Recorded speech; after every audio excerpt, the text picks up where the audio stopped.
दुलाराय बर' फरायसा आफादा जिहेतु एकर्ड सिगनेटरि आरो बारग' NDFB बिथांमोनाबो एकर्डआव साइन खालामदोंमोन। दा बिथांमोना वेलफेयार एसोसिएशन दानानै लादों। बिटिआर सरकाराव आसामाव एकर्ड सिगनेटरिफोरा दिनै राजनीतिक भाबै खामानि मावनानै दङ।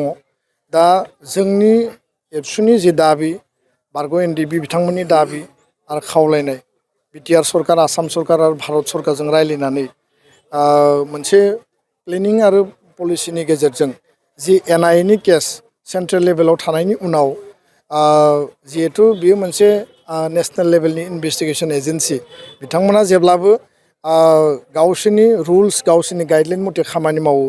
दा जोंनि खोथाया जाहैबाय जे बे मोनसे जातीय आन्दलनमोन, बे मोनसे पलिटिकेल राइट्सनि थाखाय मुभमेन्टमोन आरो बे मुभमेन्टनि जिहेतु एग्रिमेन्ट जाबाय, जिहेतु एकर्ड जाबाय, पिस मोनसे एस्टाब्लिशमेन्ट खालामनाय जाबाय, बेयाव कुनु आर्म्सनि सिटुएशन बा थासारिबो गैलिया।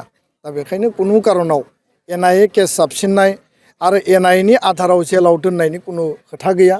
बे बाथ्राखौ जोङो जुक्ति होबोदोंमोन आरो जुक्ति होनाय दाबिनाय बायदियै भारत सरकारा NIA नि जेसेबां केस दंमोन माने दिल्लीयाव नेशनेल लेभेलाव बे केसखौ स्टेट गभर्नमेन्टनो समजायनानै होनायनि थाखाय थांखि लादों आरो स्टेटनो हेन्डअभार खालामनाय लोगो लोगो आसाम सरकारा बा आसामनि जि माने होम एन्ड पलिटिकेल डिपार्टमेन्ट दङ बिथांमोना जोंजों सावरायगोन आरो जोंनि दाबिया बेनो जे NIA नि केसखौ ड्रप खालामनांगौ, उइथड्र खालामनांगौ आरो NIA नि केसनि आधाराव जायफोरा जेलाव दङ बिथांमोनखौ लांदां अख्राङाव लाबोनांगौ। दा बे जोंनि दाबि बायदिनो बे हाबाफारिया सोलिगासिनो दङ। अफिसियेलि जोङो खोब खम समनि गेजेराव NIA नि केसा स्टेटआव फैफिननायनि नटिस बा अर्डारखौ जोङो मोनगोन होननानै जोंहा फोथायनाय दं। गोजोन्थों।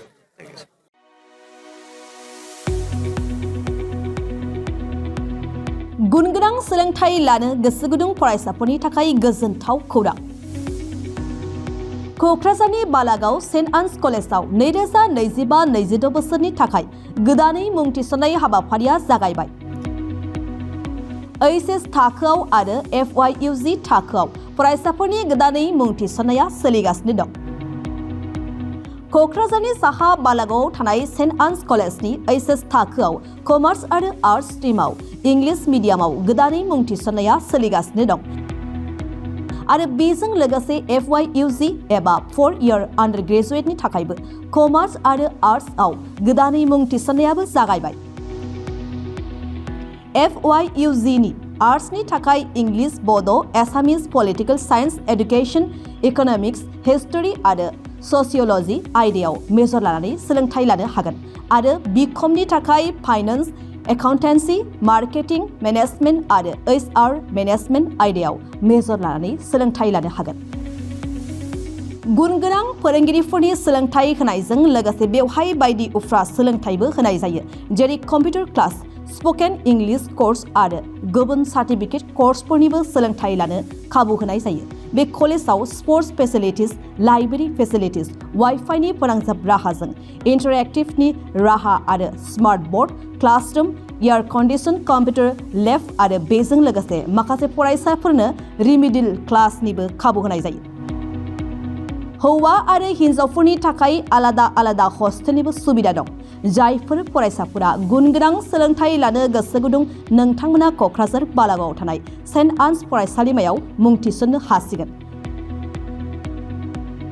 गोबाङै मिन्थिबावनो थाखाय नैबे जानबुं एबा कन्टेक्ट नं 6003786924 आव जगाजग खालामदो एबा सुलाद लाहरनो हागोन।